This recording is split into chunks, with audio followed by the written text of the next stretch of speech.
खुश आमदीद। आप सबका स्वागत है। मेरा नाम है डॉक्टर इश्तियाक अहमद। दोस्तों, आप सबका बहुत बहुत शुक्रिया। ये जो मैंने नई सीरीज़ शुरू की है, the freedom movement in the Indian सब कॉन्टिनेंट 1857 टू 1947, मैंने कहा था कि इसकी 3 बैकग्राउंड वीडियो टॉक्स मैं तैयार करूँगा, क्योंकि लोग पूछते हैं कि जी पीछे पहले क्या था, कैसे क्या हुआ, ये क्यों हुआ। तो एक तो हमने कर ली है, prehistory to pre Islamic period. उस दौरान उस लेक्चर में थोड़ी सी इनएक्यूरेसीज हो गई इत्तफाकन। एक सबसे पहले जो इनएक्यूरेसी हुई वो ये थी कि मैंने कहा था कि Mahavir, the founder of Jainism, came after Siddharth, Lord Buddha, but that's not correct, it's the other way around. पहले महावीर आए और उन्होंने अपना पैगाम दिया, एंड लेटर ऑन बुद्धा। ये कुछ लोग कहते हैं कंटेम्प्ररी थे, but Mahavir was the senior. कुछ लोग कहते हैं कि 100 साल का इनमें फ़र्क है, कुछ कहते हैं कि जी 30-40 साल का ही फ़र्क है। दे वर इन 2 different places but at about the same time. That's not important, ये मैंने करेक्ट करना था। बाद में मैंने जो बताया था कि उर्दू और हिंदी बुनियादी तौर पे एक ही लैंग्वेज है, तो इनका रूट जो है अल्टीमेटली संस्कृत में है। इनकी ग्रामर, इनका सिंटैक्स आइडेंटिकल है। वोकेबलरी जाके चेंज हो जाती है, intellectual way of expression change हो जाता है, और कम्युनल जब लैंग्वेज हो जाए तो और भी चेंजेस आ जाते हैं। But structure wise, syntax wise both originate from Sanskrit. इस तरह तो पंजाबी भी, गुजराती भी, बंगाली भी, जो लैंग्वेजेस हैं, they are all rooted in Sanskrit ultimately. जाहिर है जहाँ पे वोकेबलरी होती है ना, तो पुरानी लैंग्वेजेस, मुंडा भी उसमें है, उसमें ड्राविडियन वर्ड्स भी हैं और वर्ड्स भी हैं, क्योंकि languages are living organisms and they absorb words, and give them their own sounds and incorporate them. तो कोई ज़ुबान कभी प्योर नहीं होती, कोई कुछ और प्योर नहीं होता। ये फिक्सेशन ही पागलों वाली है। कोई भी नेशनलिस्ट होगा ना, वो बीच में से प्रेजुडिस्ड होगा और वो प्योरिटी की तलाश में होगा, जो कि एक वेन, मीनिंगलेस अंडरटेकिंग है। ये बात ख़त्म हो गई। दूसरी बात ये भी कहने वाली है कि during this first period Hinduism का तो डोमिनेंट पीरियड था, बीच में बुद्धिस्ट पीरियड भी आया, और बुद्धिज़्म जो है बिहार से होते हुए फैलता फैलता ये टेक्शला जो है नॉर्दर्न पंजाब में, और तो और ये जो north west frontier province Khyber Pakhtunkhwa है, वह डीप इनटू दैट गजनी तक आपको बुद्धा के वो होते थे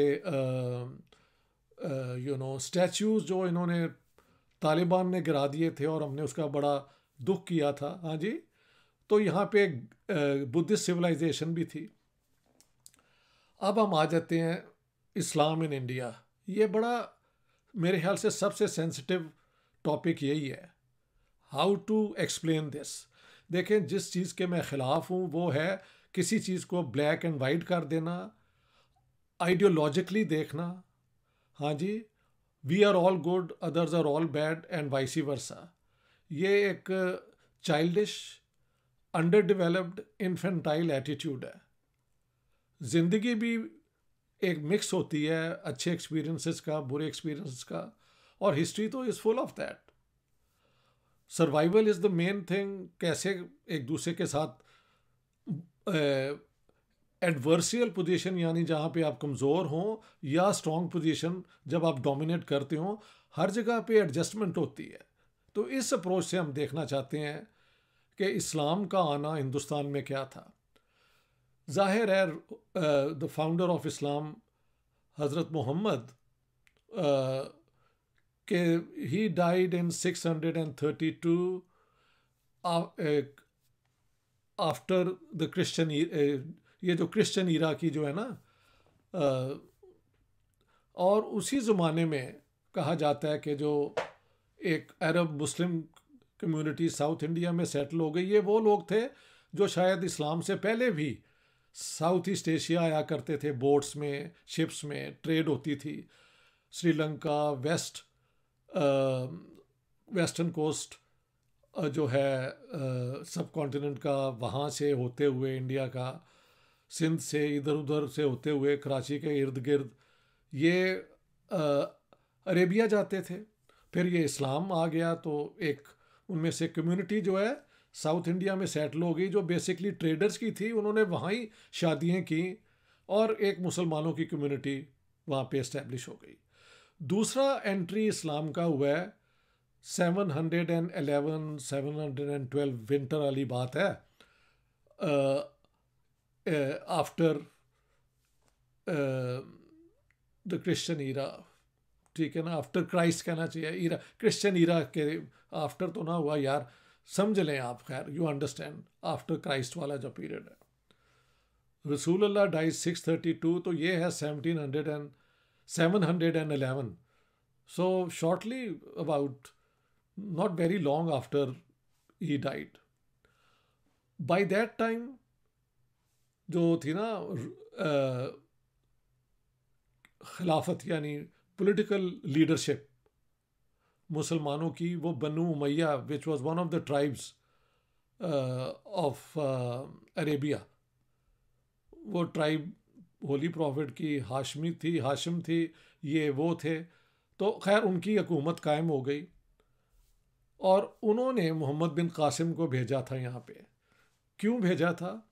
मैनी थियरीज। एक तो थी जो क्लासिकल है कि ये जो अरब ट्रेडर्स आते थे उनको यहाँ के पायरेट्स जो हैं सब कॉन्टिनेंट के ना, वो अटैक करते थे और Raja Dahir was the principal ruler here. इन्हें कहा गया कि इनको रोको, ही डिडंट टेक इंटरेस्ट, तो the Arabs came to chastise him, यानी उनको दिखाने के लिए अपनी पावर।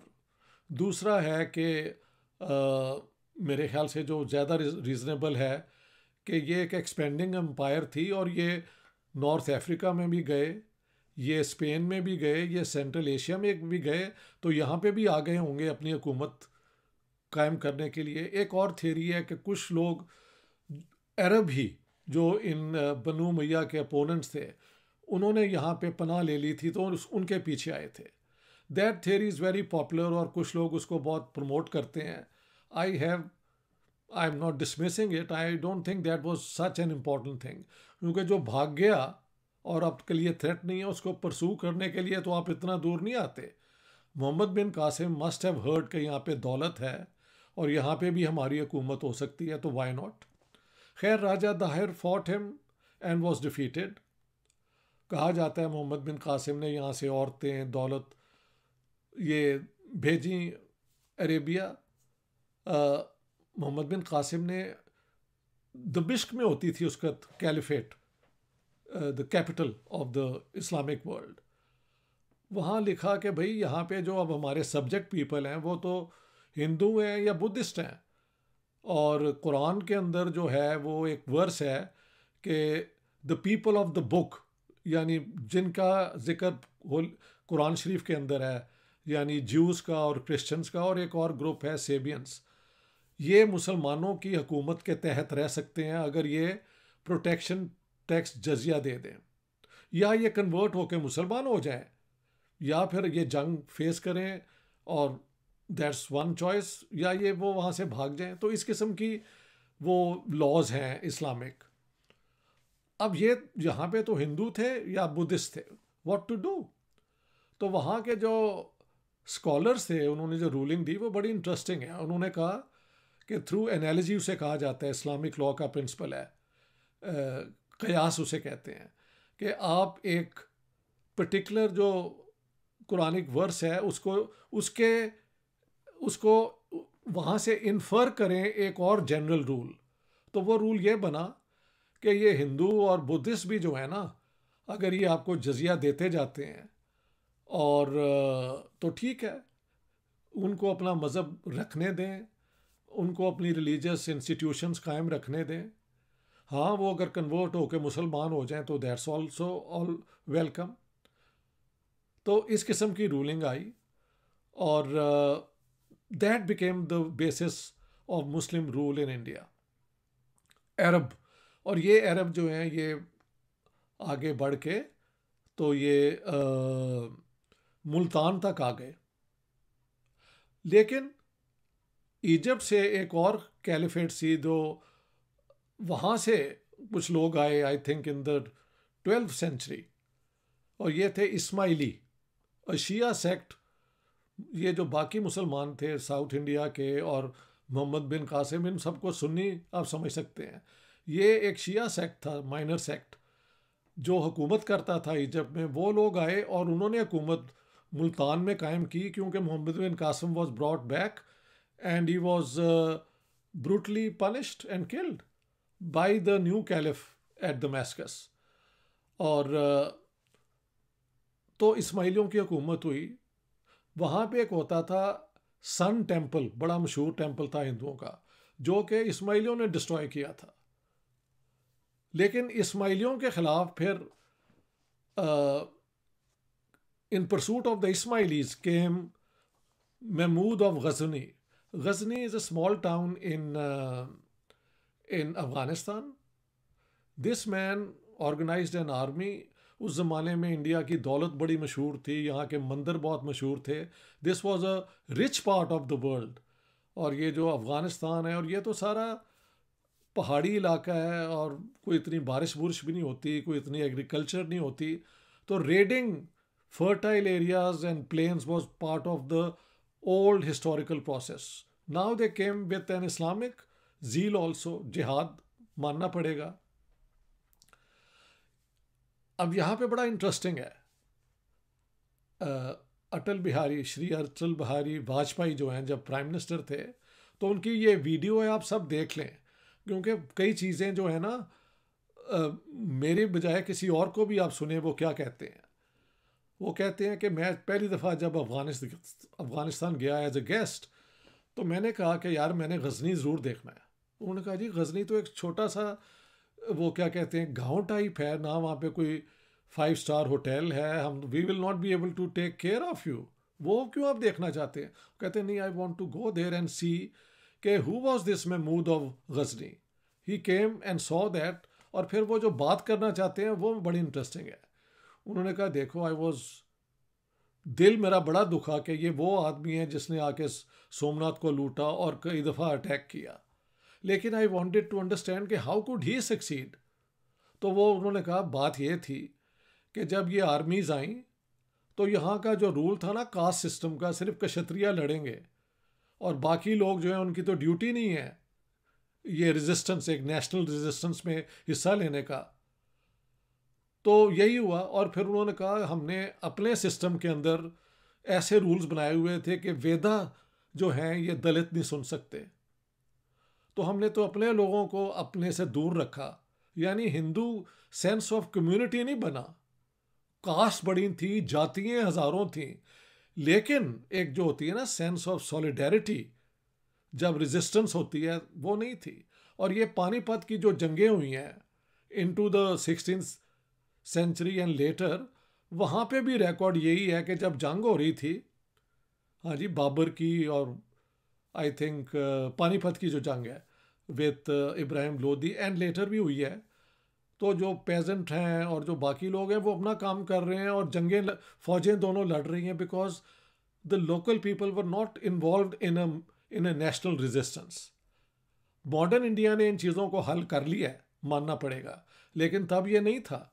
इसलिए small आर्मीज, fast moving on horse back had greater success in defeating large armies with elephants which move slow. And जैसे मैंने बताया कि लड़ना जो है वो एक प्रोफेशन था, आम आदमी की ड्यूटी नहीं थी। इसके बरक्स जो मोहम्मद बिन ये महमूद गजनी के साथ आए, जाहिर है उनको ये भी जहाद में वो जो वॉर बूटी है उसमें से हिस्सा भी मिलता था, बट एक सेंस ऑफ सॉलिडेरिटी भी होगा। ये you have to take into account. Some of the truths are not very comfortable, but those truths are there, and I have quoted the former Prime Minister of India, very popular man, very learned man, great poet, and all that. ठीक है? Anyhow, after Ghazni comes Mohammad Ghori. Mohammad Ghori ने भी यही किया कि यहाँ से slave women's भी भेजे जो सेंट्रल एशिया में बिकते थे, और यहाँ पे फिर हुकूमत भी की. कहा जाता है उसने ट्रेचरी करके ये सारा ले लिया. हो सकता है ऐसे ही हो.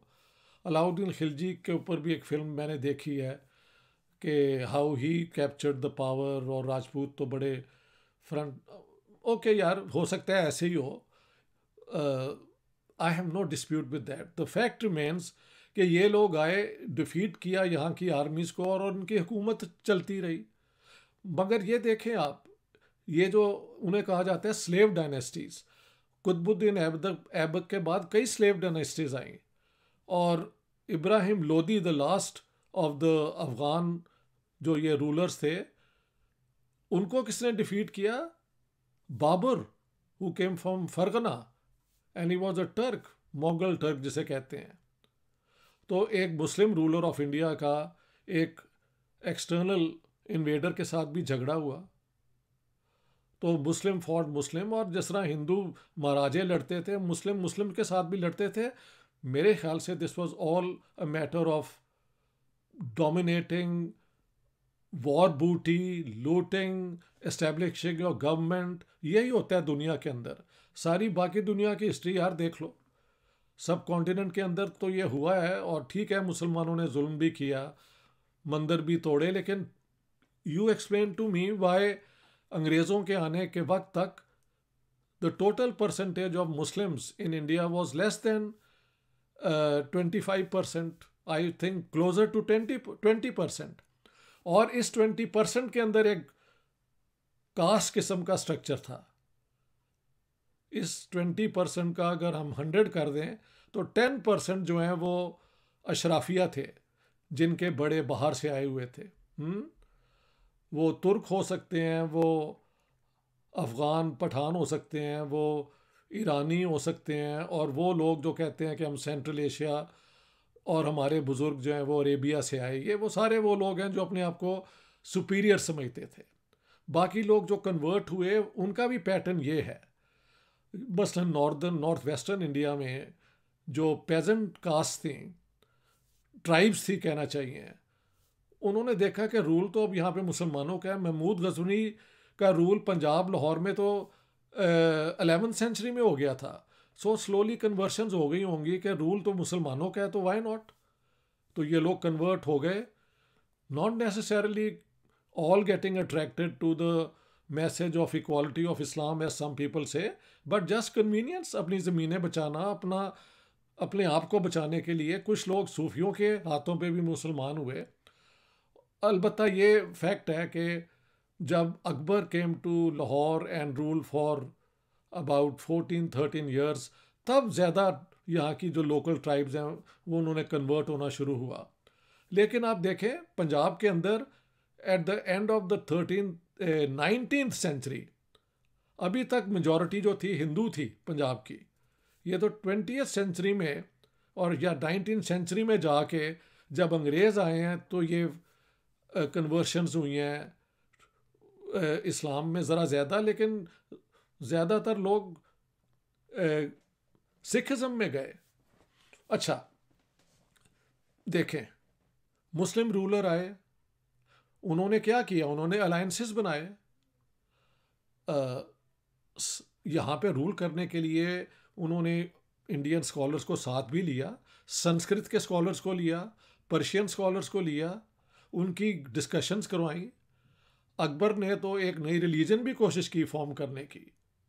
और सच्ची बात है, when he went to the Hindu priest, उन्होंने कहा जी हम तो आपको कन्वर्शन तो हमारे में है नहीं, तो सॉरी, आप तो मिलिश कैटेगरी में आते हैं, रूलर आप होंगे, but this is how our rules are. और मुस्लिम प्रीस्ट भी उन अकबर के दौर में तो चुप ही रहे, बाद में वो दोबारा इस्लाम के सिलसिले में आ गए. अच्छा, मुसलमानों के अंदर भी झगड़े शुरू हो गए बिटवीन शिया एंड सुन्नी, और इस्माइलियों का भी, और बोरा ग्रुप भी एक आ गया. तो मुसलमानों के भी कई ग्रुप थे यहाँ पे. डोमिनेंट ग्रुप आप कह सकते हैं सुन्नी इस्लाम हमेशा रहा अबाउट 85% थ्रू आउट हिस्ट्री, ठीक है। तो इसके अंदर मैं आपको चंद I want to point out some scholars जो आप देखें। हाँ, एक चीज़ अपने जहन में रखें, किसी भी हालात में एक होता है हाई कल्चर जो प्योर होता है, उसे कहते हैं ऑर्थोडॉक्स, और जो अपर क्लास कह लें यूरोप की, अरेबिया की, यहाँ पे अपर कास्ट कह लें, वो उसको फॉलो करती हैं पब्लिकली एटलीस्ट। प्राइवेटली तो सारा कुछ चलता है। हाँ जी। एक होता है जब आम लोग एक दूसरे से इंटरेक्ट करते हैं रोज़मर्रा के हालात में, ठीक है। उस ज़माने में शायद मुसलमान पानी कुएं से एक तरफ से लेते थे, हिंदू किधरी और एक से लेते, वो भी चलता था। दे एक्सेप्टेड इट कि ठीक है तुम अपना करो हम अपना करें। यहाँ पे ऐसी पॉपुलर मूवमेंट्स भी आई जिन्होंने लोगों को करीब लाना। देखें हिंदुज़म के अंदर पैंथीज़म भी तो है ना, that the divinity exist in all creatures. हाँ जी। एक तो है ना इस्लाम का, या क्रिश्चियनिटी आप कह सकते हैं, जूडाइज़म का मोनोथिस्टिक गॉड एंड इंसानियत। हिंदुज़म में तो God is everywhere, great idea. वही आइडिया फिर सूफियों ने अडॉप्ट किया और उसे कहा गया वहदतुल वजूद, द यूनिटी ऑफ क्रिएशन। यही प्रिंसिपल लेके ये कई सूफी ऑर्डर जो हैं उन्होंने फिर लोकल ट्रेडिशंस को इनकॉर्पोरेट किया, म्यूज़िक को इनकॉर्पोरेट कर लिया। क्या कहते हैं, for spiritual matters, mystical matters, उसे कवाली आप कह सकते हैं, महफिल समा। लेकिन एंटरटेनमेंट भी देखें, ये राग रागनियाँ जो हैं जो बनी, उसमें हिंदू डिवोशनल रागा भी हैं और मुस्लिम सेंसुअल रागास भी कन्वर्ट हुए, और इन दोनों का जो सिंथेसिस है उसे कहा जाता है हिंदुस्तानी म्यूज़िक। साउथ इंडिया का एक और कर्नाटक म्यूज़िक है, उसमें भी मुसलमानों का हिस्सा होगा, how much I don't know. लेकिन जो हम कहते हैं ना Hindustani classical music, it's Hindu Muslim, I am sure later on उसमें सिखों का भी पूरा उतना ही हिस्सा है, बिकॉज फोक जो हैं ट्यून्स और मेलोडीज़ उनसे ही रागा बनते हैं और रागा से फिर फोल्क मेलोडीज़ बनती हैं। This process goes on. इसे मैं कहता हूँ द पीपल्स कल्चर। जो यहाँ के रूलर थे, हिंदू हों या मुसलमान, उन्होंने म्यूजिशियंस रखे हुए थे, पोइट्स रखे हुए थे, संस्कृत के स्कॉलर रखे हुए थे। ये रखना एक प्रेस्टीज की बात भी थी। रेवेन्यू सिस्टम सारा मुग़लों का राजा टोडरमल ने चलाया। मुग़लों की फ़ौज जो है उसमें राजपूत प्रिंसेस ने लीड किया, कई जंगों को, कई फ़ौजों को उन्होंने किया। मुग़लों के ख़िलाफ़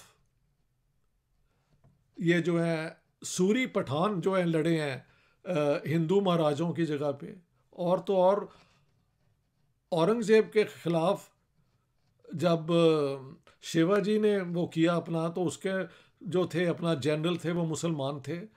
ये सारी फिल्में भी आप बन चुकी हैं, आप उनको नाम माने तो आपकी मर्ज़ी है, बट आई डोंट थिंक कि यहाँ पे जब मुसलमान आए थे तो यहाँ पे इस्लाम को कायम करने के लिए आए थे। जज्बा ज़रूर होगा, और कन्वर्शंस तो ओपन है ना, जब भी चाहे आप कन्वर्ट हो जाएं।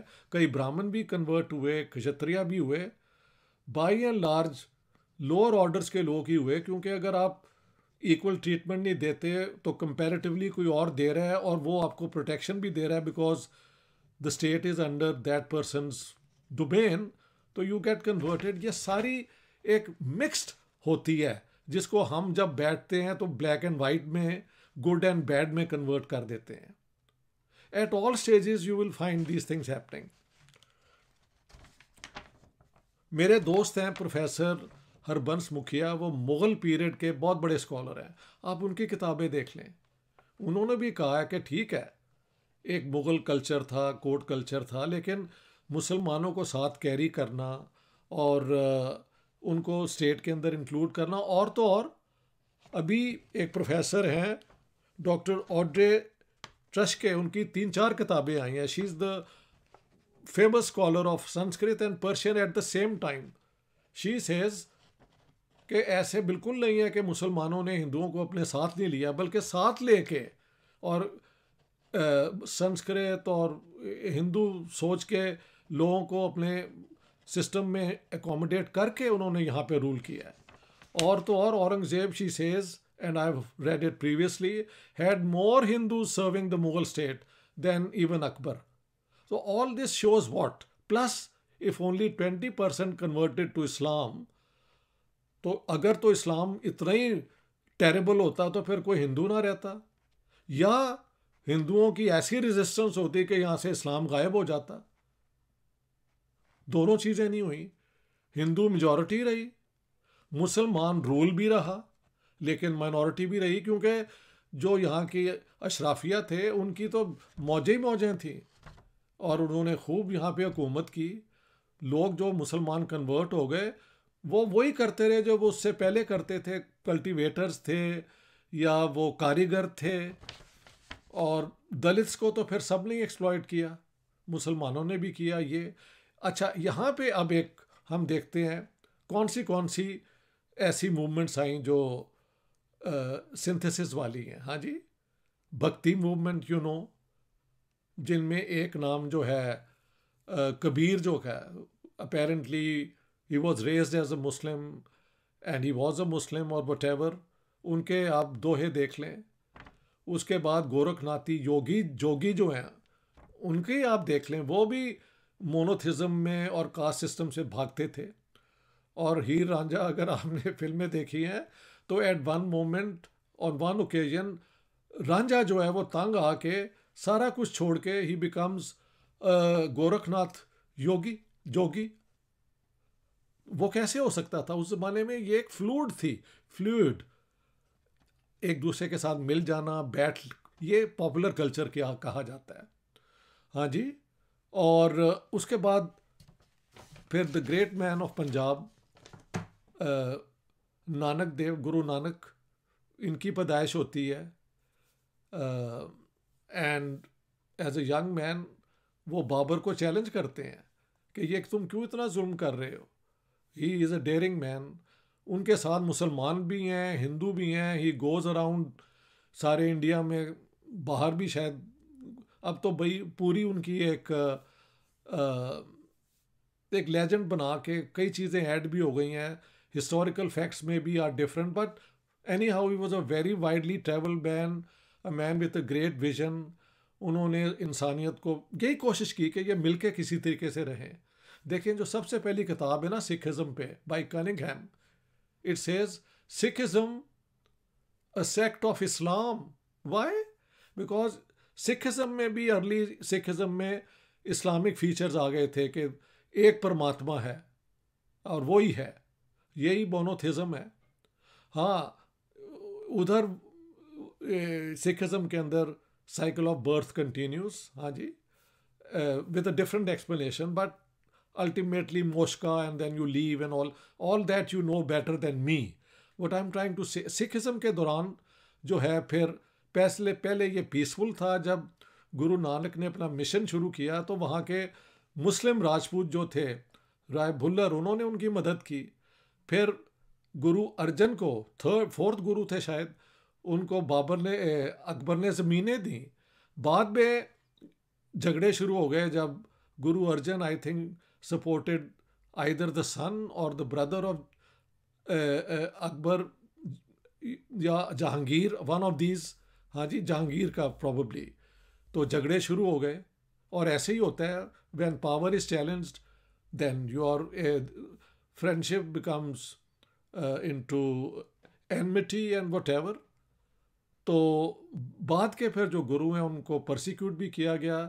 गुरु तेज बहादुर और गुरु गोविंद राय जो हैं, इनके साथ फिर उन्होंने वो खालसा अपनी एक ऑर्गेनाइजेशन भी बना ली, मतलब सिखों की, जो ऑर्थोडॉक्स सिखों की है, जिसके अंदर उन्होंने 5 कास्ट को बिठा के कहा कि आज से तुम सब सिंह हो, यानी लायंस। हाँ, I think this was the great act. उन सबको एक दूसरे से ये भी कहा कि आप मिलके खाना खाएं एक ही उससे। तो ये भी बड़ा, उन्होंने अनटचबिलिटी को कम से कम अपने सामने तो ख़त्म कर दिया। बाद में वो दोबारा आ गई, ये एक और बात है कि तब भी ब्लड रिलेशंस जो हैं कास्ट वाले वो नहीं ब्रेक हुए.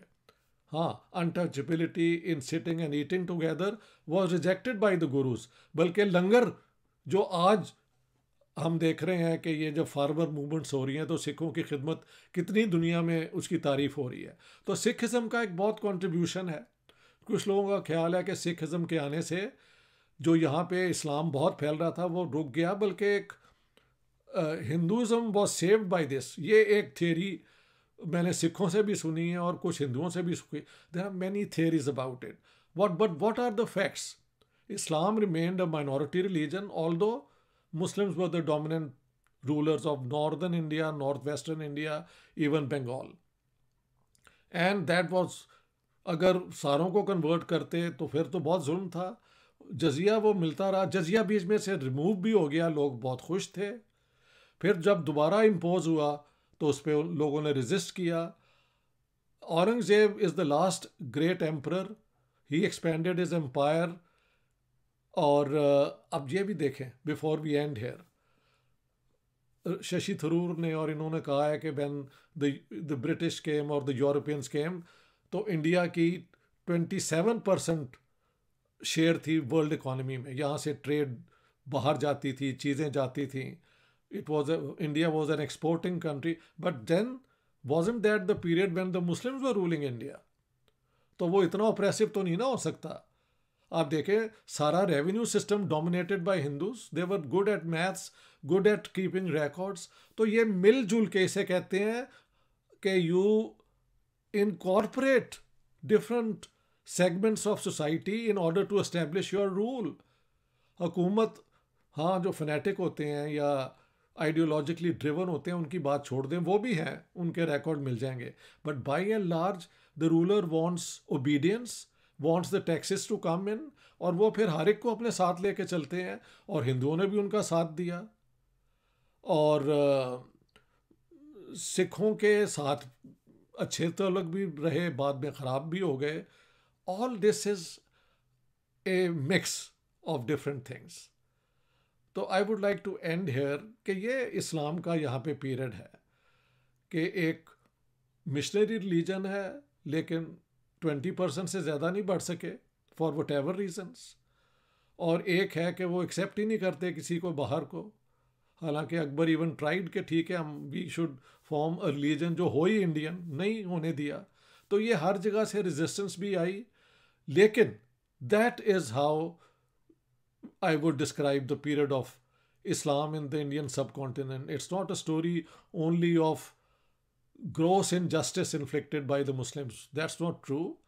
रेडिंग हुई यहाँ से, स्लेव्स ये सुल्तानत पीरियड में हुए.